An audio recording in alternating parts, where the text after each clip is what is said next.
Happy Mega Dungeon Monday! It is I, the OGGM. We're taking a walk to the Magic Food Store to run some errands and buy some new trash cans because I'm moving! Yay, moving!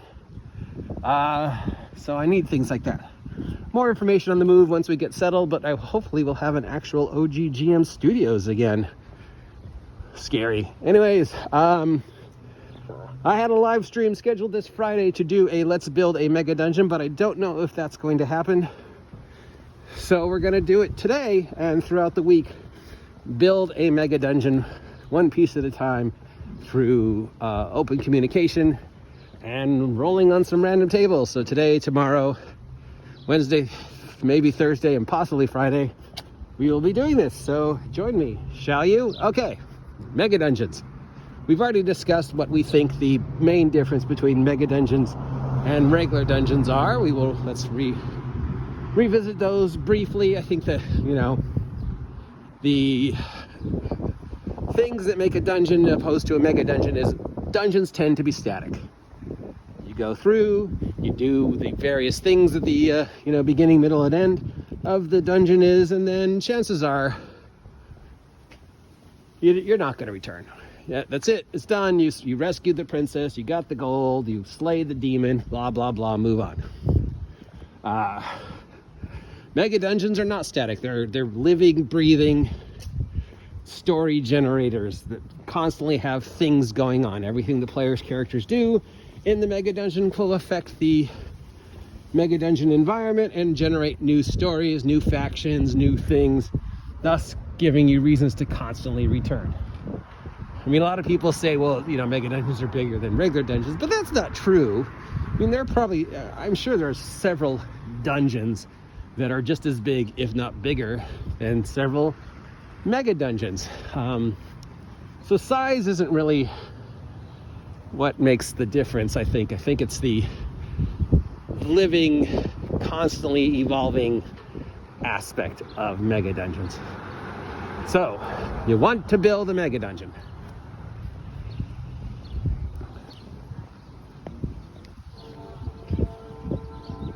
Morning,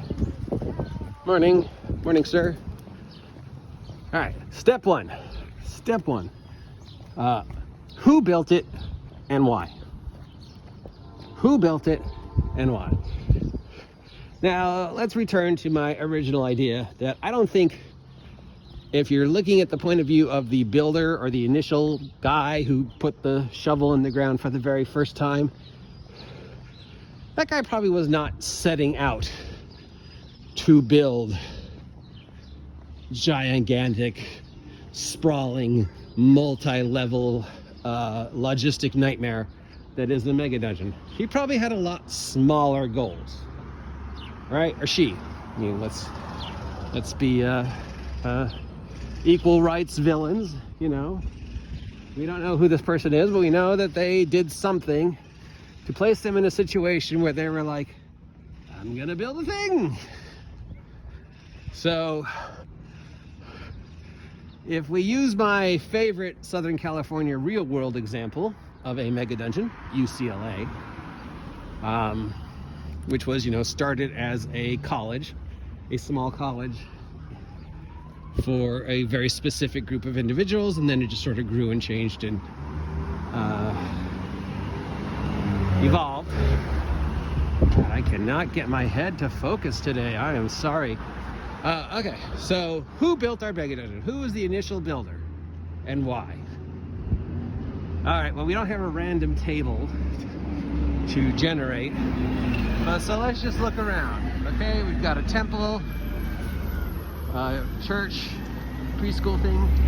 We've got another church, so we've got two competing churches. All right, so already just by looking at the end of my block here, we got a story. Here's a church. There's a church. They're right across from each other. That could be what started the thing. I mean, religion war. Pretty random, but sure, why not? Our story of our Mega Dungeon begins with two competing religions fighting over, a group of people, or control of an area, or the immortal souls of their flock, or whatever it is that your religion of choice calls them. Now, our mega dungeon begins when Church A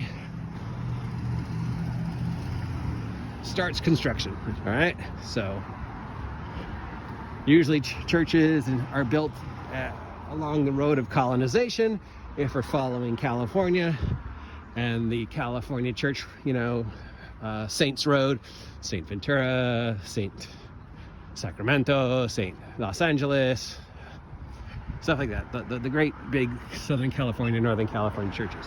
All right, so colonists arrive, and they want to, as most of the colonists did in the real world, establish their faith and convert the local population to the correct religion as, white colonists. And this happened in real life, which I'm sure is going to be upsetting to people because people don't like that topic. But it happened, okay?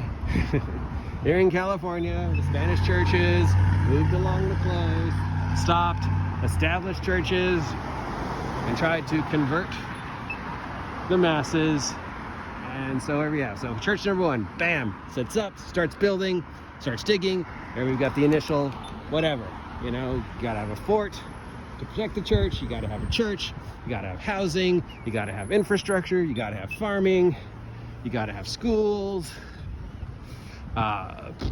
There's probably some uppity locals who don't like the fact that these church people are all trying to force their beliefs on them and take over their land. So there's probably a battle or two, and that means graveyard, and that means bones and digging and more digging. So church number one is already starting to shape the environment of our mega dungeon. Then church number two shows up. Now, why is church number two here? Maybe they see a need. Maybe they're establishing their religion because they know the locals aren't happy with what church number one is doing. Or maybe they want to offer some competition, or maybe they have found a resource that church number one haven't found yet, like gold. Gold's always a good one. So they're like, we need to move in and take advantage of this, or whatever. Or maybe just there's a splinter in the faith. That always happens, right? Somebody has a vision from heaven, and God's telling them, oh no, church number one is spreading the faith incorrectly. Spread the faith correctly. So we have this guy or this group of individuals going around going, no. Yours is wrong. Ours is right. For whatever reason. Let us save the souls of the natives. So now we have church number two, and church number two, of course, does the building and the setting up and the thing. And there's obviously church number one and church number two start butting heads. Oh no, this is our land. No, this is our land. Oh, the king gave us our land. No, the king gave us this land. Oh no, our land is royally decreed to us by God in heaven. No, I had a vision. My land is royally decreed.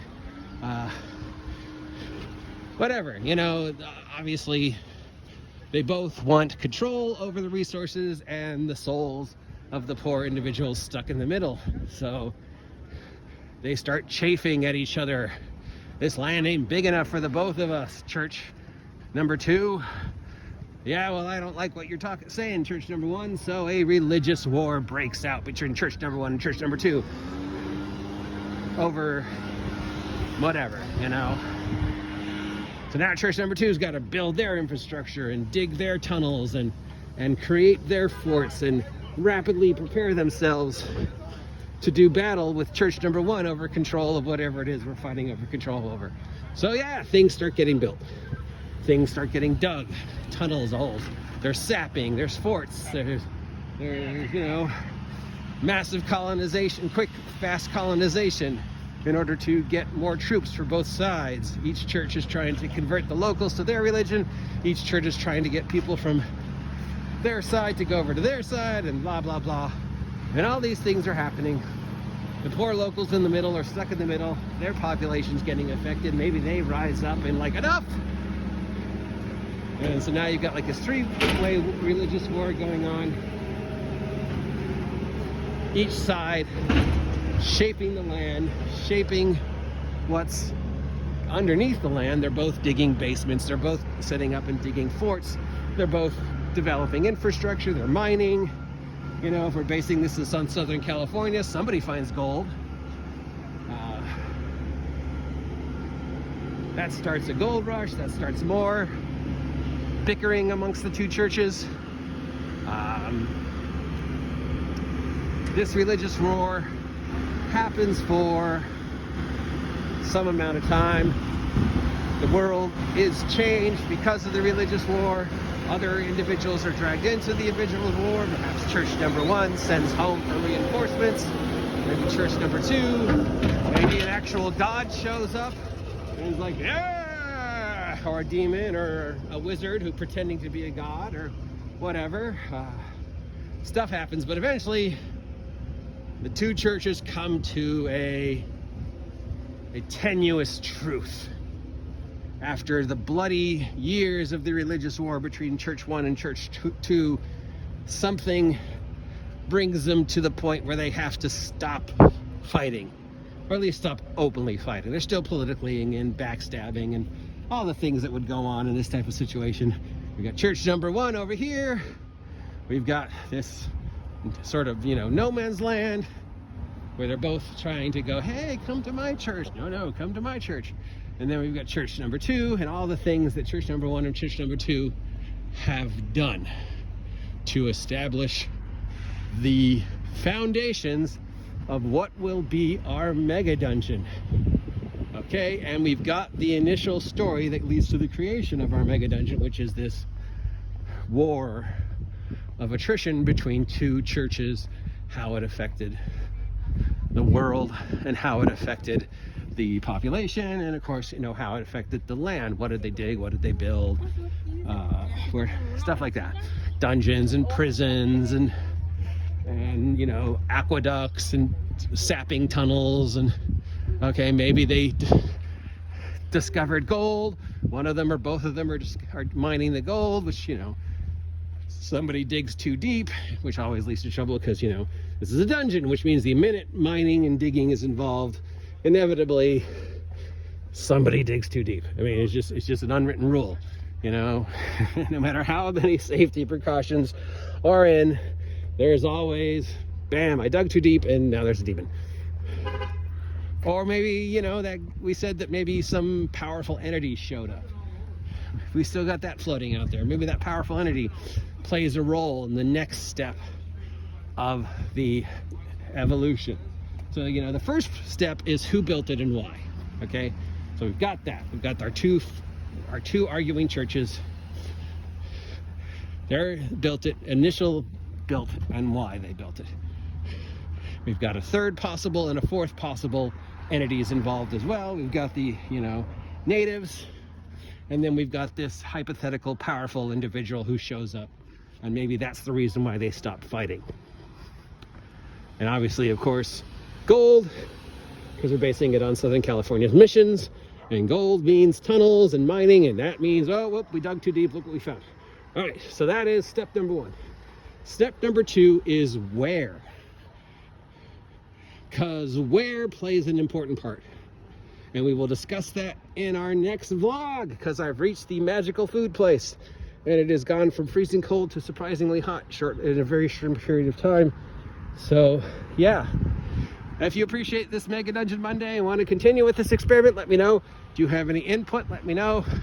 Obviously, if I offended anybody by talking about the politics of this made-up church war, I apologize. Please subscribe. Help me hit 1,000 subs by August 4th. And we will do something crazy, like, oh, move. Oh, wait, I'm already moving. So, yeah, thank you. See ya.